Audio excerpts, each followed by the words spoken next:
Its name might fill you with fear, but fear is only a small part of what its victims felt when it was executed. A haunting psychological warfare campaign during the Vietnam War, Operation Wandering Soul remains one of the most disturbing operations in American military history. This operation stands out for its unsettling exploitation of cultural beliefs to induce fear and confusion. We're about to journey through the eerie details of this campaign, examining its execution, psychological impact, and the profound ethical questions it raised. Brace yourself as we unveil the chilling tactics used to haunt the jungles of Vietnam and the dark legacy it left behind. This is Operation Wandering Soul. Viewer discretion is advised. America's engagement in Vietnam began in the 1950s amid Cold War tensions.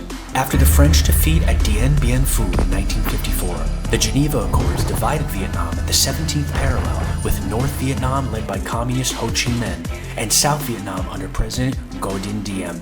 The U.S., committed to containing communism, supported South Vietnam, increasing military aid and sending advisors to assist in combating the Viet Cong. In 1964, the Gulf of Tonkin incident led Congress to pass the Gulf of Tonkin Resolution, granting President Lyndon B. Johnson broad authority to use military force. This marked a shift from advisory to active combat roles.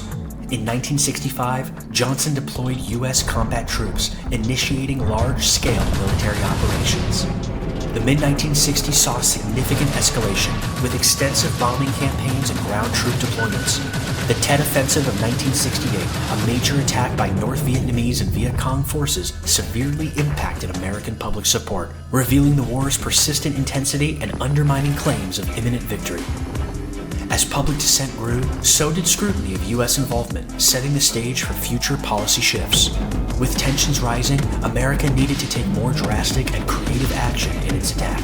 Operation Wandering Soul was carried out by the United States Army between 1970 and 1971, during a period when the Vietnam War had intensified significantly. Both sides were employing increasingly sophisticated and aggressive tactics in their struggle.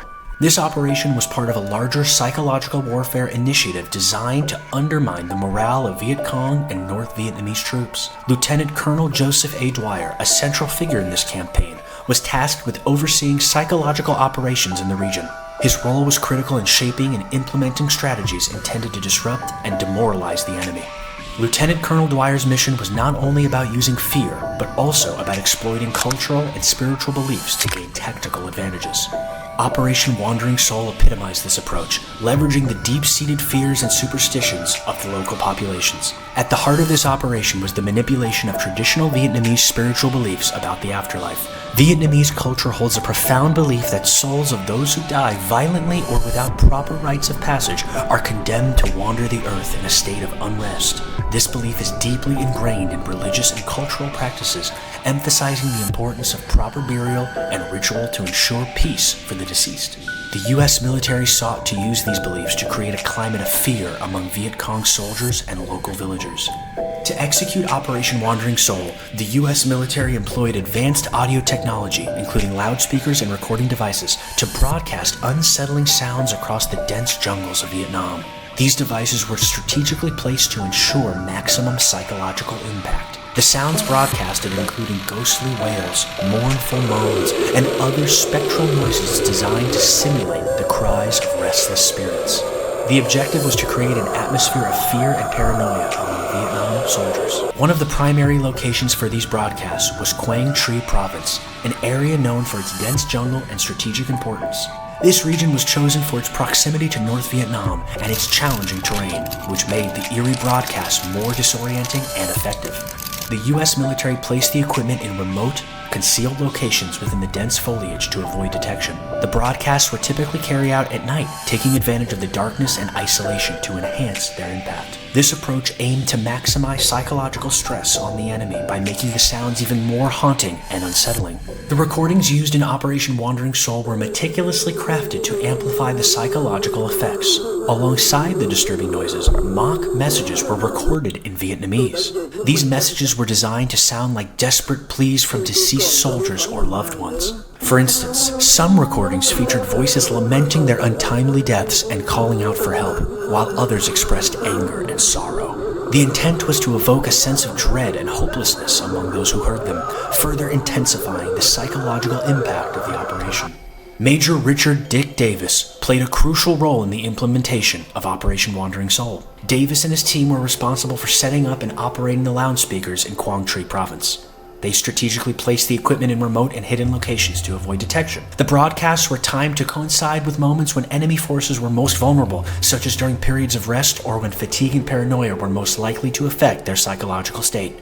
Davis's team worked under the constant threat of discovery and attack, often navigating treacherous terrain and harsh conditions to execute their mission. Their efforts were aimed at creating a psychological environment where fear and paranoia would disrupt the operational effectiveness of the Viet Cong. The psychological effects of Operation Wandering Soul were profound and well documented. Field reports from the period indicate that the broadcast caused significant anxiety and distress among Viet Cong soldiers. Many soldiers experienced heightened paranoia, believing that the souls of their fallen comrades were haunting them. The pervasive fear contributed to a decline in morale and operational effectiveness. The constant stress of combat, combined with the unnerving sounds of the broadcast, had a debilitating effect on the mental health of the soldiers. One notable account from the field describes a Viet Cong unit stationed in Quang Tri Province that reported hearing eerie sounds and voices during the night. These experiences led to an increased fear of supernatural retribution, with soldiers suffering from severe anxiety and panic attacks. The psychological distress was so intense that it led to a breakdown in unit cohesion and operational capabilities. The fear of being haunted by restless spirits caused some soldiers to question their sanity and their ability to continue their missions.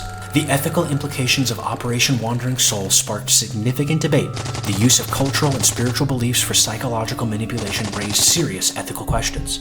Colonel George A. Fitzgerald, a former Army officer and critic of psychological operations, was particularly vocal about the moral concerns surrounding the operations. Fitzgerald argued that the operation crossed ethical boundaries by exploiting deeply held religious and cultural values for their military gain. He emphasized that such tactics not only questioned the morality of psychological warfare, but also lasting effects on the perception of U.S. military operations in the region. The ethical debate surrounding Operation Wandering Soul centers on the manipulation of cultural and spiritual beliefs for strategic purposes. Critics argue that such tactics challenge the moral boundaries of warfare and have long-lasting effects on the targeted community. Operation Wandering Soul has broader implications for the study of psychological warfare as well. It highlights how cultural beliefs can be leveraged to create fear and manipulate perceptions. The operation's use of cultural beliefs as a weapon serves as a striking example of the power of psychological tactics and the necessity of sensitivity to cultural context. The sophisticated nature of these tactics underscores the complexity of psychological warfare and the need for careful consideration of ethical boundaries. Comparative analysis of Operation Wandering Soul with other psychological operations in history provides additional insights into its significance. Similar tactics have been employed in various conflicts, such as World War II, where psychological operations include propaganda and fear tactics. However, Operation Wandering Soul's focus on exploiting cultural and spiritual beliefs represents a particularly striking example of psychological warfare. The operation's use of culturally specific fears to disrupt enemy forces demonstrates the advanced nature of psychological tactics in modern warfare. The legacy of Operation Wandering Soul extends beyond its immediate effects. It serves as a reminder of the complex interplay between culture, psychology, and warfare. The operation highlights the importance of understanding and respecting cultural beliefs in the context of military operations. It also underscores the need for ethical considerations in the planning and execution of psychological tactics. Reflecting on Operation Wandering Soul reveals broader lessons about psychological warfare. The use of psychological warfare, especially one as disturbing as Operation Wandering Soul, underscores the need for a nuanced understanding of cultural context and the ethical boundaries of military strategy. This operation, with its chilling exploitation of spiritual beliefs, serves as a potent example of the lengths to which psychological tactics can be pushed and the profound impacts they can have on both the immediate and long-term psychological well-being of targeted populations. The tragic operation serves as a brutal reminder of what we're willing to do to complete our objective. No task is too dirty in the annals of war, and this is exactly what was proven with Operation Wandering Soul.